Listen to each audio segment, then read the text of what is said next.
saya yang paling benar. Saya merasakan kebangkitan komunis sejak beberapa tahun yang lalu, tadi sudah disampaikan oleh adik satu, sejak dihilangkannya pelajaran PMP dirubah, sejak dihilangkannya sejarah perjuangan bangsa sekarang dihilangkan, Pak.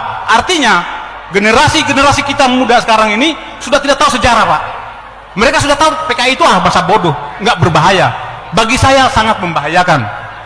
Ancaman PKI, saya bercerita sedikit, Pak. Apakah para pekerja Cina, TKA Cina yang masuk ini bukan merupakan ancaman, Pak? Saya dari Ternate, Pak. Saya dinas terakhir sebagai komandan kompi di Satuan 732 Raider di Ternate. Setiap saya pulang jam 2 malam penerbangan, di bandara itu hampir penuh dengan orang-orang Cina. Tidak bisa berbahasa Indonesia. Bayangkan, Pak. Saya contohkan satu. Sebentar, Pak. Ini menyangkut kedaulatan negara, Pak. Ya, disingkat, Pak. Kan? Ya. Sudah 1:30 ini. Betul. Sedikit saya minta waktunya, Pak. Ini menyangkut kedaulatan bangsa dan negara. Jadi, saya ada kasus ketika saya melaksanakan satgas di Pulau Taliabu. Di situ ada kelompok Cina yang banyak sekali. Ketika saya bertanya kepada kepala desa dan saya panggil 5 orang, saya panggil, tidak bisa berbahasa Indonesia, tidak bisa berbahasa Cina, berbahasa Inggris, dan tidak punya paspor, tidak punya visa. Dan saya tangkap.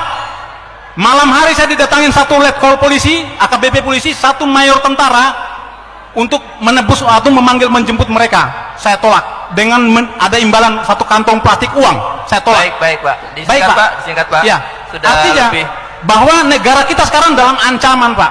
Negara kita dalam ancaman. Jadi saya mohon harus ada ketegasan dari pemerintah, baik Bapak Fadli, mungkin dibikin dalam bentuk TAP MPR agar komunis itu tidak boleh berkembang di negara ini. Ya. Saya sendiri membentuk organisasi Sarjana Sirmatra ini ini panggilan jiwa dan bentuk kecintaan saya terhadap bangsa dan negara.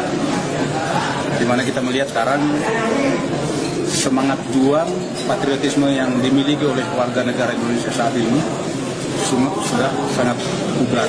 Bahkan saya bilang hilang, termakan waktu. Kenapa saya menjadi prihatin? Maka itulah yang menyebabkan saya membangkitkan semangat juang dengan mengumpulkan para mantan-mantan prajurit untuk menjadi satu wadah. Yang pertama, tujuan daripada kita membentuk wadah ini adalah menyambung silaturahmi para mantan prajurit yang sudah dikeluarkan dari kedinasan, baik yang pensiun ataupun yang itu saya satukan hanya untuk menyatukan satu pemahaman yang sama. Kemudian yang kedua, di dalam silaturahim ini mereka juga diharapkan bisa memberikan informasi ataupun lowongan-lowongan pekerjaan sehingga yang tadinya tidak bekerja bisa bekerja dengan layak dan bisa membiayai anak istrinya dengan